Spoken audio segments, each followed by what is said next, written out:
Hello বন্ধুরা, আমি শেখ গন্ডিল। আজকে এই ভিডিওতে বেশ কিছু সিনেমা সংক্রান্ত বিষয় আপনার সঙ্গে আলোচনা হবে। তবে সবার আগে কথা বলবো প্রভাস অভিনীত আপকামিং ছবি দ্য রাজা সাব, যে ছবির পরিচালক হচ্ছেন মারুতি এবং যে ছবির মধ্যে মালবিকা মোহনানের থাকবার কথা রয়েছে এবং সঞ্জয় দত্তের থাকবার কথা রয়েছে, সেই ছবিটার গ্লিমসেস আজকে বিকেলবেলার দিক করে রিলিজ করা হয়েছে। লাস্ট যে আপডেট ভিডিওটা আমি করেছিলাম সেখানে আমি জানিয়েছিলাম যে আজকে বিকেল 5টার দিক করে গ্লিমসেসটা আসবার কথা রয়েছে। তো সেই গ্লিমসেসটা কিরকম কি হলো দেখুন। নর্মালি প্রভাসের সিনেমার যদি কোনো অ্যাসেট আসে, রিলিজ করা হয় যদি মেকারদের তরফ থেকে, ট্রেলার টিজার তো বাদই দিন, যদি শুধুমাত্র একটা গ্লিমসেস হয় বা একটা যদি পোস্টারও হয়, সেটাকে নিয়ে আলোচনা করবার নর্মালি থাকে, সেটাকে নিয়ে কথা বলবার থাকে, যে কারণে অনেক ক্ষেত্রেই সেটাকে নিয়ে একটা গোটা ভিডিও করতে হয়। কিন্তু আজকে সেই কাজটা আমি করতে পারছি না এই গ্লিমসেসকে নিয়ে। সেটা থেকেই প্রমাণিত হয়ে যাচ্ছে যে এই গ্লিমসেসটা কতটা সাধারণ হয়েছে। এই গ্লিমসেসটা আমি খারাপ বলবো না, কিন্তু এটা একেবারে সাধারণ গ্লিমসেস। এটার জন্য আলাদা করে এই ছবিটা দেখবার জন্য যে এক্সাইটমেন্ট তৈরি হওয়া, সেই ব্যাপারটা কিন্তু একেবারেই হচ্ছে না। একদম সাধারণ গ্লিমসেস, যেটার মধ্যে বিজিএমটার কাজ ডিসেন্ট বলা যেতে পারে, লুক অ্যান্ড ফিল ওয়াইজ ভালো, ছবির যে টোনটা সেটা ফান একটা ছবি হতে চলেছে এটা পরিষ্কার বুঝতে পারা যাচ্ছে এইটুকু দেখেই। এবং এটা জানিয়ে দেওয়া হচ্ছে দর্শককে যেটা একটা হরর রোম্যান্টিক কমেডি হতে চলেছে। এখন হরর কমেডি হবে আমরা জানতাম, তার সঙ্গে সঙ্গে মেকাররা এখানে রোম্যান্টিকটা অ্যাড করেছে, অর্থাৎ মালবিকা মোহনান এবং প্রভাসের ক্যারেক্টারটা সম্পর্কের উপরে, প্রেমের উপরে এখানে ফোকাস থাকবে, সেটা পরিষ্কার। আর প্রভাসের লাস্ট কয়েকটা ছবি জুড়ে আমরা প্রভাসকে যে আভাতারে দেখতে পেয়েছি, এখানে তার থেকে বাইরে বেরিয়ে একটু ক্যাজুয়াল মোডে প্রভাসের ক্যারেক্টারটা রয়েছে, যে মুডটা তার আমরা রাধেশ্যাম ছবিতে কিছুটা অংশে দেখতে পাই বা কালকিতেও ফার্স্ট হাফে কিছুটা দেখতে পাই। এখানে হয়তো গোটা ছবিটাতেই আমরা প্রভাসকে সেই মুডেই দেখতে পাবো। ডেফিনেটলি এই ছবিটার মধ্যেও হিরোইজম থাকবে, প্রভাসের ছবি মানে সেখানে হিরোইজম, ডায়লগবাজি, সোয়াগ, সেই জিনিসপত্রগুলো তো থাকবে, কিন্তু হয়তো একটা নির্দিষ্ট পরিমাণে, যতটা হয়তো অন্যান্য ছবিগুলোতে থাকে হয়তো সেটা এই ছবির ক্ষেত্রে হবে না। দেখা যাক এবার ছবিটা কিরকম কি হয়। এর থেকে বেশি সত্যি বলতে কিছু বলবার নেই। প্রভাসের প্রেজেন্স দুর্দান্ত লাগছে, এক্সট্রাঅর্ডিনারি লাগছে, এই কথা আমি বলতে পারবো না। টিজারটার মধ্যে তাকে বা গ্লিমসেসটার মধ্যে তাকে দেখা গেছে, কতটুকু যে বলবো। আসলে এই ছবিটা মেকাররা প্ল্যান করছে রিলিজ দেওয়া সামার 2025-এ, এপ্রিল মে মাস নাগাদ। এখন অনেকটা দেরি রয়েছে। খুব স্বাভাবিকভাবেই মেকাররা ছবির সম্পর্কে বেশি কিছু এখনই রিভিল করতে চাইবে না, সেটা তারা শেষের দিকে প্রমোশনের জন্য, যখন মেনলি হার্ডলি যখন প্রমোশনটা হয় সেই সময়ের জন্য তুলে রাখবে। তো এত আগে থেকে প্রমোশন শুরু করারই বা দরকার কি? আর যদি করা হলেই তাহলে একটা পোস্টার আনো। আর যদি গ্লিমসেস আনছো খুব ভালো কথা, কিছু একটা দাও আলোচনা করবার মতন।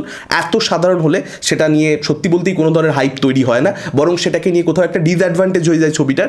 অনেক দর্শকই ভাবতে শুরু করে যে এটা হয়তো অত এক্সাইটিং হবে না, প্রভাসের অন্যান্য ছবিগুলো যতটা বড় হচ্ছে, যতটা এক্সাইটিং হচ্ছে, এটা হয়তো ততটা হবে না। হয়তো এটাও হবে, কিন্তু দর্শকের মনে কোথাও একটা ডাউট দেখা যায়। তো সেই অনুযায়ী প্রমোশনটা প্ল্যান করা উচিত ছিল মেকারদের। যাই হোক, ঠিক আছে, একটা গ্লিমসেস তারা এনেছে, যেটা আমার কাছে খুবই সাধারণ। এখন এটাই দেখবার মতন ব্যাপার হবে এই ছবিটার ওপেনিংটা হিন্দি বেল্টে কতটা কি থাকে, কারণ এটা কিন্তু মূলত তেলেগু অডিয়েন্সকে টার্গেট করে তৈরি করা হচ্ছে, এরকমটা আপাতত দেখে মনে হচ্ছে। আপাতত যেটুকু যে আপডেটস রয়েছে, দেখা যাক ভবিষ্যতে আমার এই ভাবনা চিন্তা বদলাতেও পারে, সেটা ট্রেলার, টিজার কিংবা গান রিলিজ করলে আমরা পরিষ্কার বুঝতে পেরে যাব। ওপেনিং ডে যে কালেকশনটা ম্যামথ হয়, 150, 200 ওয়ার্ল্ড ওয়াইড গ্রস কালেকশন, সেই কালেকশনটার কতটা কাছাকাছি এই ছবিটা পৌঁছায়, কারণ অন্যান্যগুলো বিগ ইভেন্ট ফিল্ম, এই ছবিটা কতটা বিগ ইভেন্ট ফিল্ম হবে সেটা নিয়ে এখনো একটা সংশয় রয়েছে। Let's see. এর পরবর্তীতে যদি চলে আসি সিনেমা সংক্রান্ত আপডেটসে, প্রথম আপডেটটা শাহরুখ খানকে কেন্দ্র করে। শাহরুখ খানের আপকামিং ছবি হচ্ছে দ্য কিং। অনেকদিন আগে আমি আপনাদের সঙ্গে একটা আপডেট শেয়ার করেছিলাম, বিভিন্ন সোর্সেস থেকে এটা জানানো হয়েছিল যে শাহরুখ খানের দ্য কিং ছবিতে, অর্থাৎ যে ছবিতে সুহানা খানও থাকবেন, সুজয় ঘোষের পরিচালনা, সেই ছবিটাতে অ্যান্টাগনিস্টের ভূমিকায় একজন সাউথ ইন্ডিয়ান অ্যাক্টরকে দেখতে পাওয়া যাবে। তার পরবর্তীতে একটা আপডেট আসে, সেটাও আমি আপনাদেরকে জানিয়েছিলাম যে অভিষেক বচ্চনকে কিং ছবিতে অ্যান্টাগনিস্টের ভূমিকায় দেখতে পাওয়া যাবে। তারপর আপডেট আসে যে মাল্টিপল ভিলেন্স ছবির মধ্যে থাকবে, শুধুমাত্র এখানে অভিষেক বচ্চনের ক্যারেক্টারটা থাকবে না, তার সঙ্গে সঙ্গে আরও অনেকে কিন্তু ভিলেন থাকবে, যাদেরকে শাহরুখ খানের ক্যারেক্টার এবং সুহানা খানের ক্যারেক্টার তারা পর্যদুস্ত করবে কোথাও একটা ছবির মধ্যে। এখন আরও একটা চরিত্রে অ্যান্টাগনিস্টের ভূমিকাতে আমরা দেখতে পেতে চলেছি সম্ভবত এস.জে. সূর্যাকে। এরকমটাই কিন্তু আজকে বিভিন্ন সোর্সেস থেকে আপডেট আসছে, সাউথ ইন্ডিয়ান অ্যাক্টরকে দেখতে পাবো। এই আপডেটটার সঙ্গে এই আপডেটটার কিন্তু তালমিল রয়েছে যথেষ্ট বেশি। ফলত এটা হতেই পারে যে কিং ছবিতে এস.জে. সূর্যাকে সত্যিকারের আমরা পেলাম এবং তিনি একজন ভালো অভিনেতা।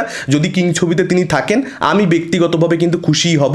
এর পরবর্তীতে যদি চলে আসি থালাপতি বিজয়ের আপকামিং ছবি দ্য গোটকে কেন্দ্র করে, সেই ছবির তৃতীয় গান কবে রিলিজ করতে পারে সেটার ব্যাপারে একটা আপডেট পাওয়া যাচ্ছে। এরকমটাই জানতে পারা যাচ্ছে যে 1 আগস্ট সম্ভবত গোট ছবিটা তৃতীয় গান রিলিজ করতে চলেছে। দেখা যাক সেটা শেষ অবধি হয় কি হয় না। এটা ছিল আজকের ওভারঅল ভিডিও। আপনাদের কি মতামত এই আপডেটগুলোকে কেন্দ্র করে? কোন আপডেট নিয়ে আপনারা সবচেয়ে বেশি এক্সাইটেড এবং দ্য রাজা সাবের গ্লিমসেস আপনাদের কিরকম কি লেগেছে? ডেফিনেটলি আপনারা সেটা আমাদের কমেন্ট করে জানাতে পারেন। এই ভিডিওটা ভালো লাগলে লাইক করতে পারেন, শেয়ার করতে পারেন। আমাদের চ্যানেল নতুন হলে চ্যানেলটাকে অবশ্যই সাবস্ক্রাইব করতে পারেন। আজকের মতন টাটা, চোখ রাখুন পরবর্তী ভিডিওতে।